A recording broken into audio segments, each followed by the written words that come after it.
balik lagi ke podcast Pakai Psikologi. Podcast asik pakai psikologi. Kenalin, aku Feli yang akan menemani sobat asik semua nih dari awal hingga akhir podcast ke episode ke-15 kita hari ini. Nah, sobat asik semua, kalian semua udah siap kan di depan layar smartphone kalian nih. Silakan juga nih kalian siapin cemilan, minuman dan juga cari posisi enak nih biar bisa nonton podcast kali ini dengan nyaman juga. Nah sobat asik, aku juga mau mengingatkan bahwa nanti akan ada mini kuis di kolom komentar. Jadi jangan lupa untuk sobat asik isi untuk memenangkan hadiah e-money, lumayan banget nih buat jajan. Dan juga di akhir nanti aku akan mengumumkan nih pemenang dari mini kuis episode ke-14 kemarin. Jadi nonton sampai akhir ya. Nah sobat asik, podcast kali ini kan juga tentang psikologi nih. Nah pastinya kita akan kedatangan narasumber yang gak jauh-jauh nih dari lingkup psikologi. Yaitu narasumber kita nih adalah salah satu dosen di Universitas Katolik Widya Mandala Surabaya. Yang terkenal kece dan ganteng nih sobat asik semua. Siapa lagi kalau bukan Pak Happy. Halo Pak. Halo. Terlihat ceria banget nih Bapak Wah, hari ini. harapannya gitu ya. Oke. Nah Pak Happy, kita hari ini akan membahas hal yang sedikit sensitif nih bagi sebagian orang nih Pak. Oke, apa tuh? Tentang love and lust nih Pak. Mohon Love maaf and ya lust, Pak. oke. Cinta dan nafsu nih Oke. Pak. Tapi sebelumnya nih Pak, kita akan nonton nih cuplikan dari komentar-komentar mahasiswa terkait cinta sendiri itu apa sih Pak? Oke.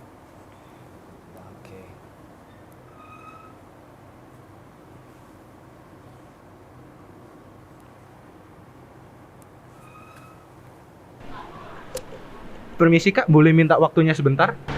Permisi Kak, boleh minta waktunya sebentar gak? Kak, boleh minta waktunya sebentar tidak? Permisi Kak, boleh minta waktunya sebentar gak? Oh boleh banget. Pertama-tama boleh kenalkan namanya siapa, dari jurusan apa? Nama aku Lady dari jurusan psikologi. Namanya boleh diperkenalkan sama fakultas apa? Saya Calvin dari psikologi.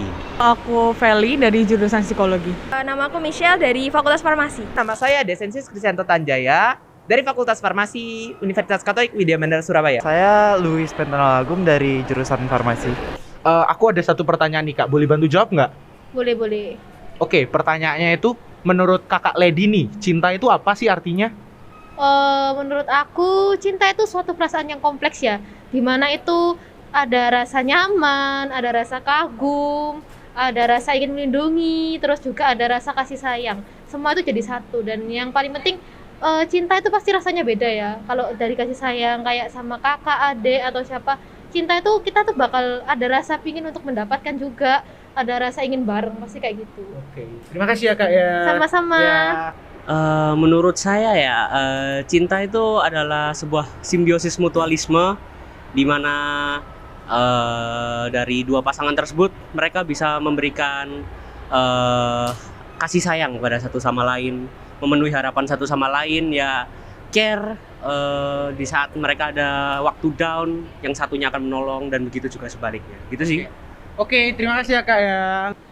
Waduh, arti cinta itu kehangatan, kebahagiaan yang bisa kita dapatkan juga dari orang lain ataupun dari diri sendiri. Oke, itu jawaban dari Kak Feli tentang cinta. Makasih ya Kak ya. Iya. Menurutku tuh cinta tuh kasih sayang ya. Udah. Oke, kasih sayang. Iya. Terima kasih Kak Michelle. Kalau ini agak susah ya pertanyaannya ya. Kalau menurut saya sih ya kayak itu tuh kayak bisa melengkapi satu dengan yang lainnya, seperti itu. Oke, terima kasih waktunya Ya. Kak. Apa ya? Kayak perwujudan ini kayak ya. Menurut saya perwujudan kasih sayang dari seseorang pada sesuatu atau individu lain. Oke, terima kasih atas waktunya Kak Luis. Oke, terima kasih. Nah Pak Happy, tanggapan Pak Happy sendiri nih, tadi kan ada dari mahasiswa-mahasiswa yang komen nih, kalau misalnya cinta itu adalah perasaan yang kompleks Pak. Ya. Perasaan ingin memiliki, perasaan kagum. Nah menurut Pak Happy sendiri cinta itu apa Pak? Oke. Sulit ya pertanyaannya ya. Kayak tadi direspon sama beberapa teman-teman kayak wah ini sulit dan kawan-kawan. Tapi memang sulit gitu. Kalau misalnya kita bicara tentang cinta, definisinya pasti banyak sekali ya. Definisinya banyak sekali. Tapi satu tokoh yang menurut saya cukup oke untuk menjelaskan tentang cinta itu adalah si tokohnya namanya Sternberg. Nah Sternberg itu ngomong tentang ada yang namanya teori segitiga cinta gitu. Nah teori segitiga cinta. segitiga cinta itu apa aja komponennya, itu ada 3 hal gitu, yaitu intimacy, passion, sama komitmen gitu. Jadi orang-orang itu kalau intimacy itu perlu ada apa ya, rasa deket gitu, enak ngobrolnya gitu, nyaman, nah kayak gitu-gitu tuh. Kalau passion itu ada rasa kayak, duh kangen rek, pengen ketemu lagi gitu kan rasanya kan. Nah kalau komitmen itu adanya dorongan untuk misalkan aku pengen menjalin satu hubungan nih gitu, ada status tertentu yang jelas gitu. Nah itu tuh, jadi kalau misalkan dibilang nanti kalau ditanya cinta itu apa, cinta itu adalah 3 hal tersebut, gabungan dari 3 hal tersebut gitu menurut saya ya gitu ya. Yaitu intimacy, passion, dan juga komitmen. Itu sih kalau menurut saya. Oke, jadi tadi intimasi, passion, dan komitmen ya Pak ya. Yo, Nah tapi nih Pak, kan biasanya orang tuh sulit untuk menyadari nih Pak, kalau mereka tuh cinta sama seseorang Pak. Betul. Soalnya mereka tuh biasa bingung nih Pak, rasa cinta sama rasa nyaman tuh kan 11-12 aja nih Pak. Kalau menurut Pak Happy sendiri, gimana sih bedanya rasa cinta sama rasa nyaman itu? Oke. Wah, sekali lagi pertanyaan sulit ya. Kalau menurut saya ya, sejauh yang saya pahami sih, kalau pertanyaannya adalah kapan atau kita tuh tahu kalau kita tuh lagi jatuh cinta itu ketika apa gitu. Menurut saya sih jawabannya adalah nggak ada gitu. Jawabannya nggak ada gitu. Kita itu bagi saya sih kita selalu menerka-nerka gitu. Apakah kita itu benar-benar mengalami sekarang ini, apakah lagi kerasa cinta ya? Atau cuma suka doang gitu. Nah jadi kalau menurut saya akan selalu kayak gitu kayak iya nggak ya gitu. Jadi keyakinannya mungkin belum 100% juga gitu. Nah terus taunya dari mana gitu ya, mungkin ya yang pertama itu kalau misalkan dari intimacy tadi ya, kita lihat dari 3 komponen tadi tuh. Kalau misalkan intimacy kayak, wah aku nyaman nih, enak ngobrol sama dia gitu ya, tapi cuma pengen ngobrol aja gitu, tapi tanpa pengen membuat satu komitmen yang ya aku pengen ada relasi gitu, berarti mungkin belum benar-benar yang cinta yang utuh gitu. Jadi mungkin hanya apa ya, istilah suka doang gitu, nyaman aja nih gitu. Atau kalau misalkan aku cuma tertarik nih secara physically misalnya ya, oh ini cantik, ganteng, dan kawan-kawan gitu ya, mungkin ya hanya passionnya aja gitu, tapi belum ada komitmennya gitu. Nah jadi kalau taunya dari mana gitu, taunya adalah tadi gitu, harus dilihat apa aku sama si yang bersangkutan ini itu nyaman nggak sih gitu. Oh aku nyaman nih, aku tertariknya karena apa gitu, aku ada nggak dorongan-dorongan pengen ketemu, pengen habiskan waktu bareng gitu-gitu, ada nggak dorongan itu gitu. Terus ada nggak dorongan yang kayak aku pengen sih punya satu hubungan yang jelas gitu sama si yang bersangkutan gitu. Ini anyway kalau kita bilang cintanya dalam konteks romantic relationship gitu ya. Jadi cintanya dalam konteks itu gitu. Kita membatasi itu, bukan cinta-cinta yang dalam arti yang lain-lain ya dengan saudara dan kawan-kawan gitu. Tapi kalau dalam konteks romantic relationship, maka seperti itu. Kita taunya dari mana kalau kita mengalami atau merasakan cinta dari itu tadi gitu. Kalau kita mengalami intimacy, passion, dan juga ada komitmen, kayak pengen gitu rasanya gitu. Itu sih mungkin. Oke, jadi tetap 11-12 ya Pak, tapi mungkin Betul. kalau di cinta itu ada perasaan ingin ketemunya, intimasinya gitu ya Pak. Betul. Nah terus Pak, kalau misalkan nih seseorang udah menyadari nih, kalau dirinya tuh udah cinta nih sama seseorang nih, nah gimana sih Pak kayak cara yang tepat untuk membuktikan itu? Oke, sorry. Cara yang tepat untuk membuktikan itu tuh membuktikan ke siapa tuh? Ke diri sendiri atau ke orang lain? Ke orang lain tersebut Pak, kalau kita nih cinta nih sama dia. Cara membuktikannya ya? Cara membuktikannya ya ditembak aja kali ya. Mungkin ya. Maksudnya kalau iya, kalau cara membuktikannya saya juga bingung nih. Kalau misalkan cara membuktikannya gimana ya? Salah satunya ya diutarakan ya gitu. Kalau misalkan kita itu selalu merasa kalau misalkan aku mengkode nih kayak gini, mungkin orangnya akan tahu gitu kan. Sejujurnya enggak juga gitu ya kalau menurut saya. Sejujurnya memang enggak juga gitu. Kalau misalkan kalau kita memang ada rasa gitu ya. Ada rasa ya dia diungkapkan. Menurut saya sih itu kalau misalkan pertanyaannya pengen bagaimana caranya untuk mengetahui untuk menyatakannya ya diungkapkan aja gitu. Nah tapi memang kita nggak bisa yang agresif gitu kan, kayak tiba-tiba aku sayang nih sama kamu kan nggak gitu juga ya gitu. Pasti kita ada langkah-langkah tertentu ya. Kalau misalkan memang perlu ya misalkan nih kita bisa mulai membangun dari pertemanan terlebih dahulu gitu kan. Kalau misalnya kita balik lagi ke segitiga cinta tadi gitu ya. Kalau ada juga yang mengatakan bahwa basic foundationnya itu adalah intimasinya biasanya, yaitu kedekatannya, rasa nyamannya. Yang mana umumnya kadang-kadang ketika kita mulai merasakan itu, yang termulai pertama kali adalah friendship gitu. Oh iya ya, nyaman ya ngobrol sama anak ini gitu kan, nyambung ya sama anak ini gitu kan, enak ya sama anak ini gitu.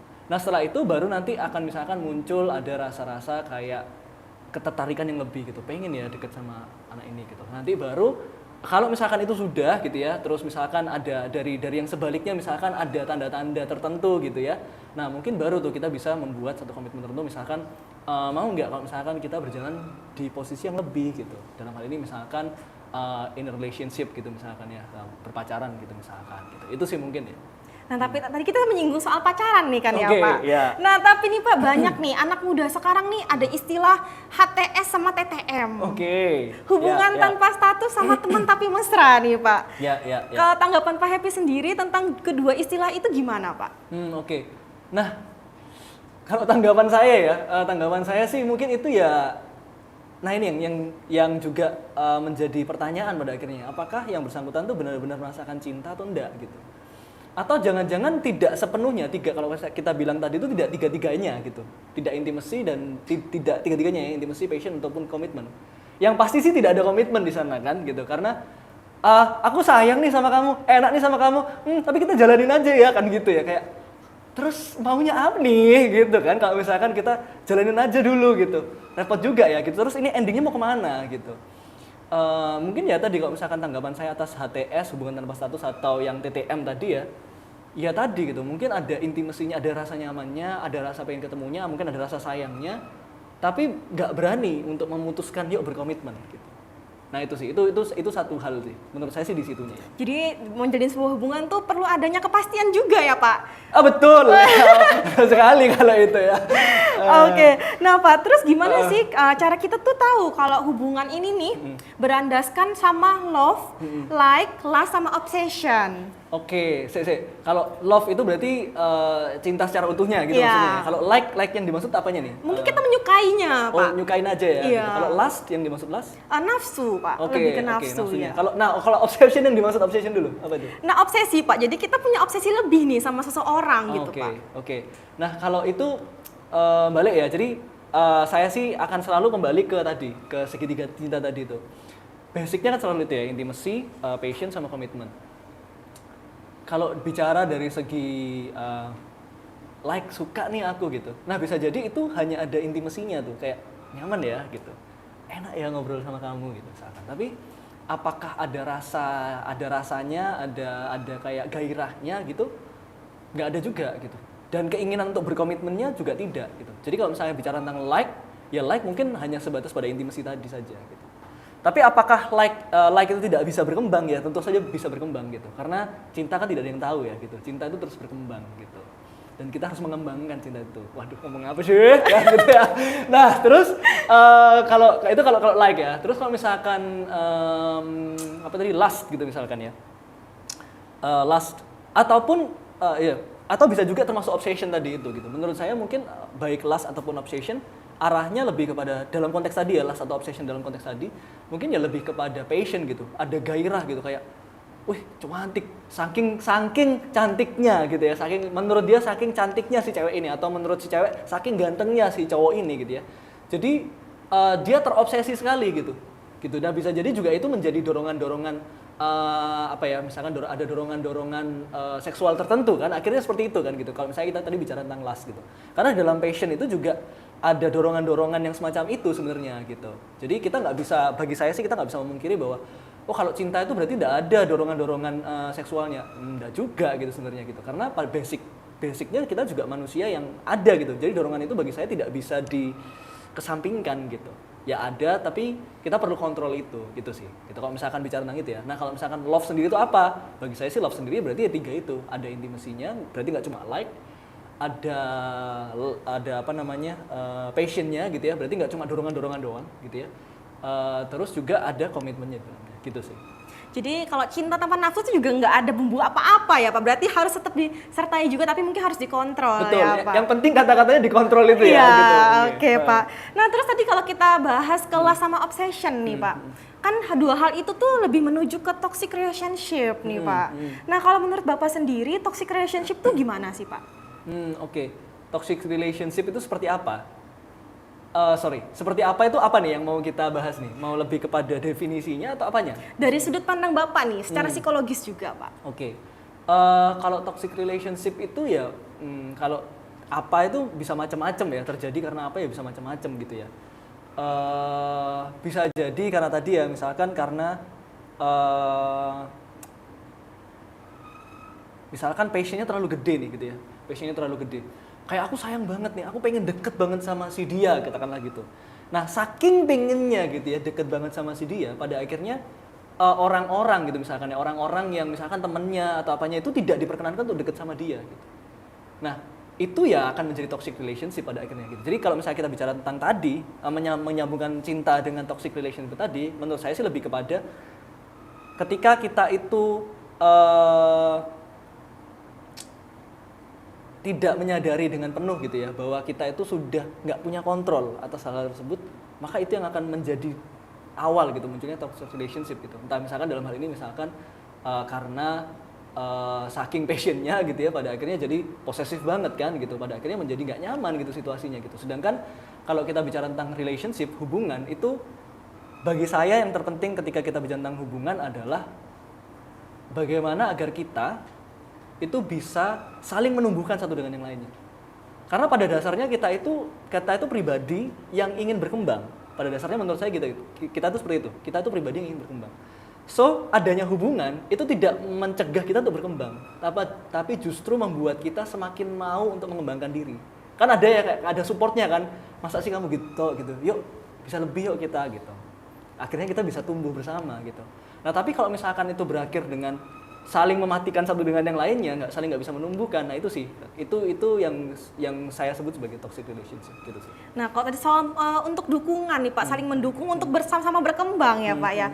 Nah, kira-kira kayak contoh yang bisa dikembangkan tuh gimana sih Pak dalam hubungan itu? Kayak misalkan kita bisa nemenin dia nugas kah atau gimana kah gitu Pak? Ya, macam-macam ya. Misalkan nih, contoh misalkan tadi ya, misalkan nemenin nugas gitu ya, itu satu hal juga gitu kan. Terus juga yang lain misalnya bantu dia misalkan terkait dengan mengembangkan kemampuan-kemampuan, ini terutama kalau misalkan sudah mulai dewasa ya, mulai dewasa, terus mulai punya keuangan sendiri, bantu dia untuk misalkan mengembangkan kemampuan-kemampuan finansial gitu misalkan. Itu satu hal juga gitu. Dan ya banyak sih macam-macam yang lain ya gitu. Poinnya adalah kira-kira dia itu bisa berkembang di mana, kita bisa membantu di mana gitu.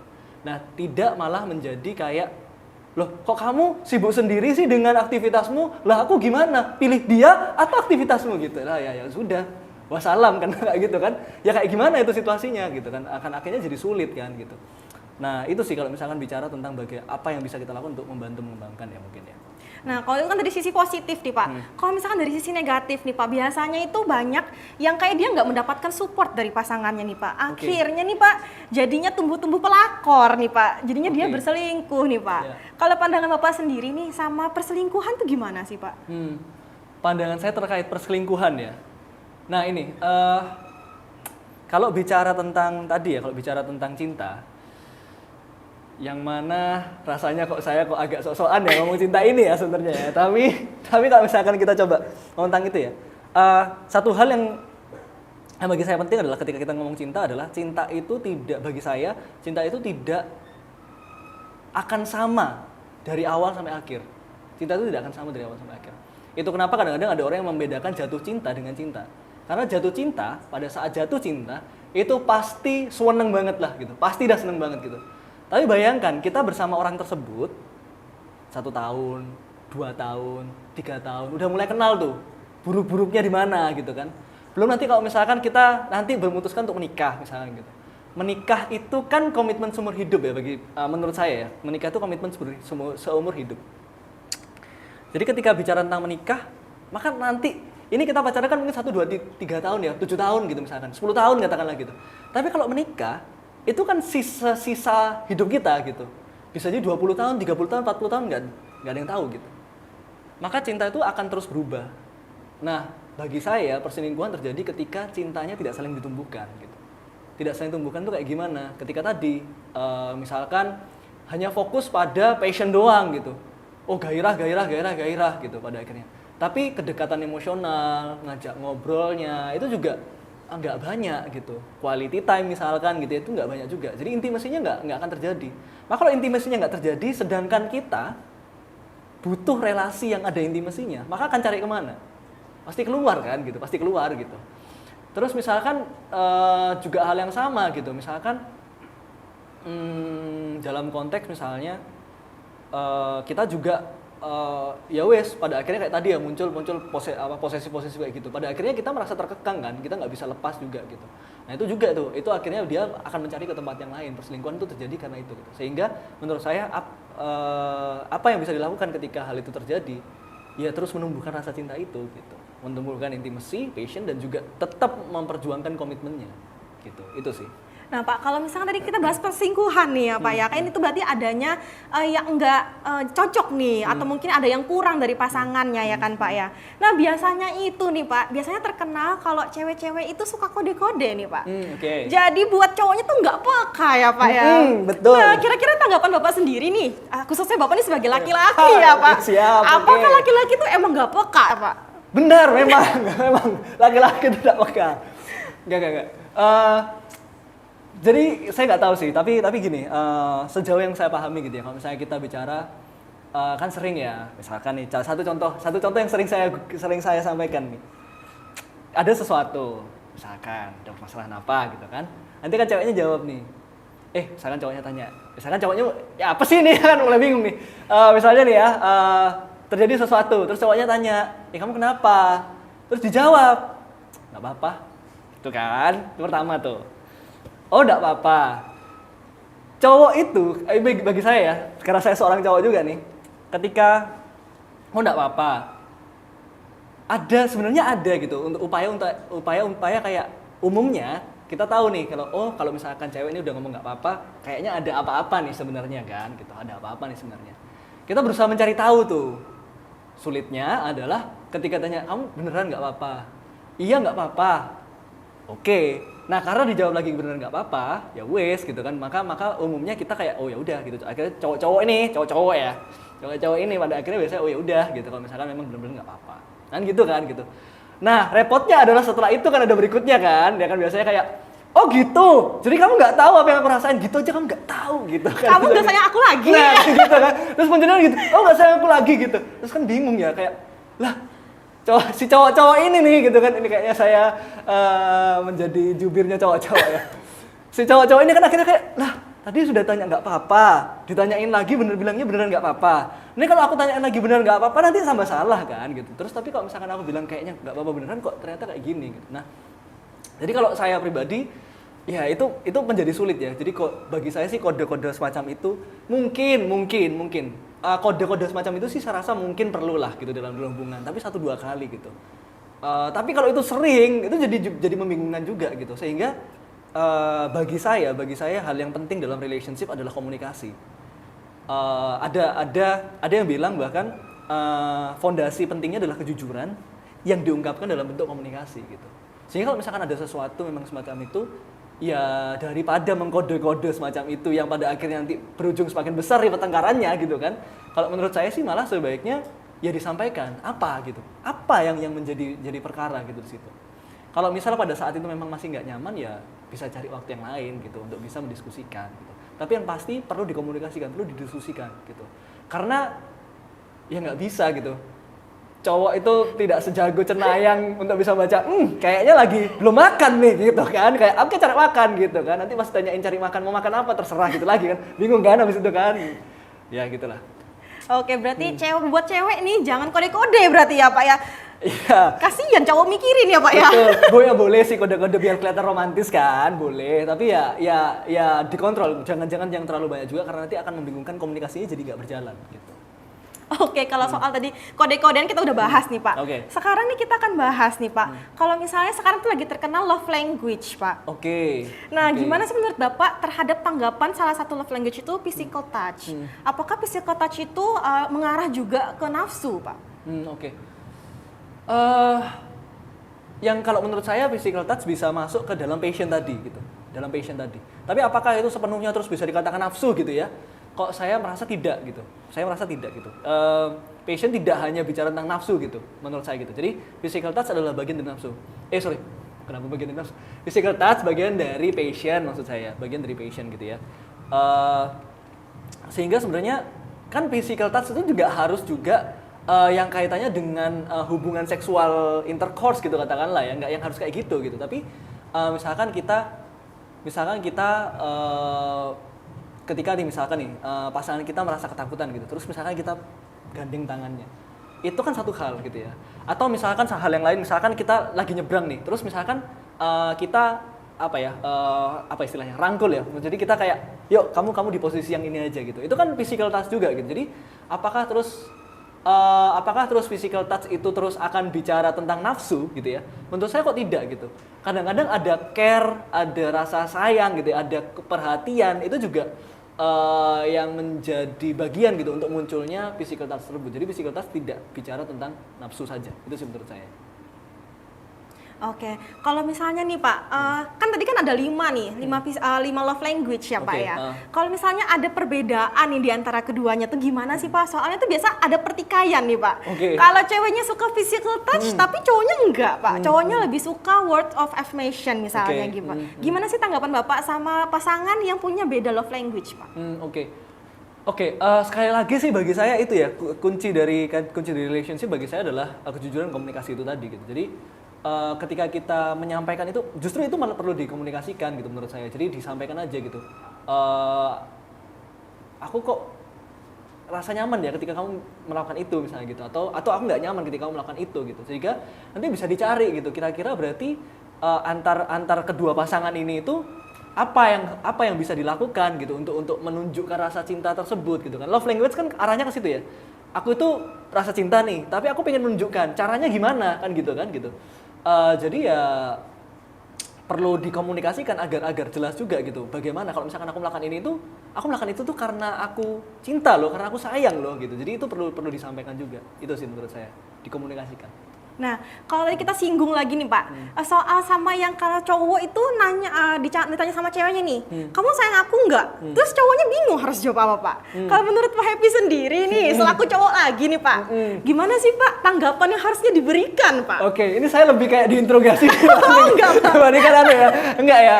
Oke, nah kalau tanggapan saya ya, kalau kasusnya gimana sih misalkan? Kasusnya gimana nih misalnya nih? Misalnya nih Pak, lagi si ceweknya kode nih Pak, tapi cowoknya nggak peka Pak. Kode apa? Kode misalnya dia mau Valentine nih kemarin ya Pak, deket Valentine ya Pak. Dia mau bunga nih, tapi cowoknya nggak peka nih Pak. Terus akhirnya ditanya sama ceweknya, kamu sayang nggak sih sama aku? Terus harusnya cowoknya jawab apa nih Pak? Cowoknya harusnya jawab apa? Ya suka-suka cowoknya mungkin dia mau jawab apa ya. Tapi kalau saya misalnya jawab, kamu sayang nggak sama aku ya? Ya sayang, dijawab aja gitu. Menurut saya ya jawab aja sejujur-jujurnya gitu. Jawab aja sejujur-jujurnya kayak, kamu sayang nggak sama aku ya? Sayang gitu kan ya. Terus ya ditanyain aja. Mungkin kan dalam hal itu dalam bayangan saya sih mungkin ceweknya merasa kayak, loh aku nggak dibeliin bunga berarti nggak disayang dong kan? Mungkin itu ya gitu arahnya ya. Aku nggak dibeliin bunga berarti aku nggak disayang dong gitu. Bagi saya sih sebagai cowok bisa disampaikan aja kalau misalkan tanyaan gitu ya. Saya nggak sebenarnya, ya sayang, apa yang misalkan kamu ngerasa kok sampai kamu mempertanyakan hal tersebut itu apa? Adakah sesuatu yang mungkin membuat kamu nggak nyaman atau membuat kamu merasa kalau aku nggak sayang? Ada tah gitu. Kalau misalkan ada, apa hal tersebut gitu? Mau nggak kalau misalkan itu kita obrolin gitu, apa gitu? Terus enaknya gimana nih kita ini gitu? Jadi kalau menurut saya sih ditanyain gitu. Nah, yang ceweknya pun harus terbuka gitu. Jangan kalau misalkan cowoknya sudah berusaha tanya gitu ya. Apalagi nih terutama bagi cowok-cowok yang kalau misalkan menanyakan hal kayak gitu tuh bukan hal yang mudah ya. Kan ada ya cowok-cowok yang bukan cowok-cowok romantis yang kalau misalkan tanya, loh apa yang membuat kamu misalkan nggak sayang, merasa tidak disayang gitu kan? Bingung juga gitu misalkan. Nah kalau misalkan cowoknya sudah melakukan itu ya ceweknya juga mulai terbuka gitu. Ya apa gitu ya, sehingga bisa komunikasi bisa berjalan. Gitu sih kalau menurut saya. Oke, jadi saya simpulkan ya Pak ya, mungkin tadi kalau dari cinta itu harusnya ada 3 ya Pak. Ada intimacy, ada passion, sama ada komitmen ya Pak ya, baru dikatakan itu adalah cinta ya Pak. Terus juga pesan nih buat sobat-sobat asik nih, yang cewek-cewek nih, jangan kode-kode nih, cowok biasanya nggak peka ya Pak ya. Iya, betul.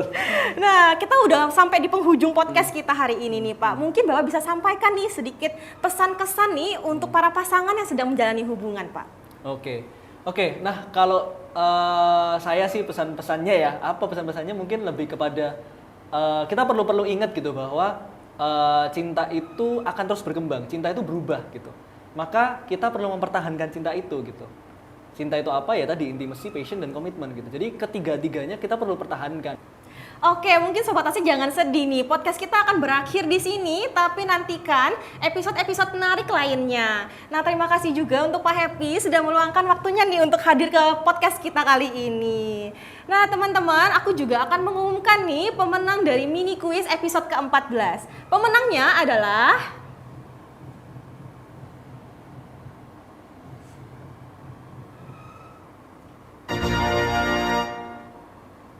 Nah, selamat kepada pemenang. Untuk hadiahnya nanti akan dihubungi oleh panitia lebih lanjut. Nah, Sobat Asik, kita akan akhiri nih podcast kita hari ini. Tapi Sobat Asik semua, jangan lupa untuk like, komen, dan subscribe. Sampai ketemu lagi di Podcast Peka Psikologi. Podcast Asik Pakai Psikologi. Dadah!